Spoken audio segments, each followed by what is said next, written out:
रावण का नाम स्टार्टिंग से रावण नहीं था, ये नाम शिवजी ने उसे दिया था। जब रावण ने शिवजी को कैलाश से उठाकर लंका में लाने की सोची तो इसी प्रयास में रावण ने कैलाश पर्वत को उठाने की कोशिश की, पर तभी शिवजी ने कैलाश पर्वत पर अपना पैर रख दिया, जिससे रावण की उंगली उस पर्वत के नीचे दब गई और वो दर्द के मारे जोर जोर से दहाड़ने लगा। और साथ ही साथ वो शिवजी की पावर देख उनसे इतना प्रभावित हुआ कि उसी दर्द में अपने हाथ की नसें उखाड़ कर उसी से म्यूजिक प्रोड्यूस करके शिव तांडव स्तोत्रम करने लगा, जिससे प्रभावित होकर शिवजी ने उसका नाम रावण रख दिया, क्योंकि रावण का मतलब होता है जोर से दहाड़ने वाला।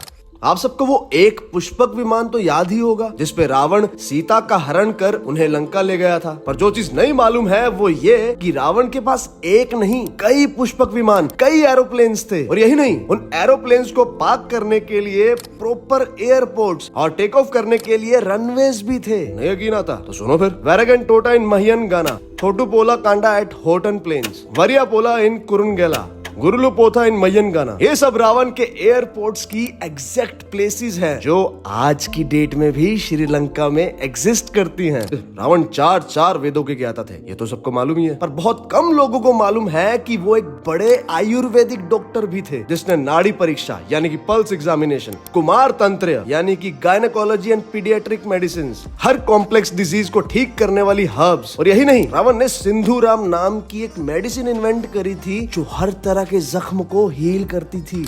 रावण का हर प्लेनेट पर कंट्रोल था। वो इस बात से पता चलता है कि जब रावण के बेटे मेघनाद का जन्म होने वाला था तब रावण ने एस्ट्रोलॉजी के हिसाब से हर प्लेनेट को अपने बेटे के 11th हाउस में रहने को कहा ताकि उसके बेटे को अमृतत्व प्राप्त हो सके। सभी प्लेनेट्स मान गए, बस शनि यानी कि सैटर्न को छोड़कर, और वो 12th हाउस में ही रहा, जिससे रावण शनि देव से इतना ज्यादा नाराज हुआ कि रावण ने लिटरली शनि देव पर अटैक कर दिया और काफी देर तक उन्हें अपनी जेल में बंदी बनाकर रखा।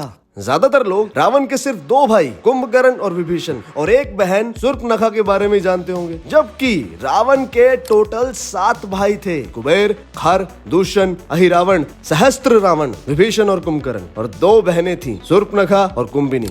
रावण को वीणा बजाना बहुत पसंद था and he was really an excellent Veena player. Music को लेके इतना पैशनेट था कि उसने अपना खुद का नया स्ट्रिंग इंस्ट्रूमेंट डिजाइन किया था जिसका नाम था रावण वीणा। और बो होती है ना, वो स्टिक जिससे वायलिन बजाते हैं, वो रावण ने इन्वेंट करी थी। और यही नहीं, म्यूजिक में जो राग होते हैं ना, वो भी रावण ने ही बताए थे। और शिव तांडव, जैसे कि हमने पहले पॉइंट में बताया था, वो भी रावण ने ही शिवजी से प्रभावित होकर खुद गाया और कंपोज किया था। अगर फैक्ट्स ने दिमाग हिलाया हो तो do like, share and subscribe for more such fact based videos.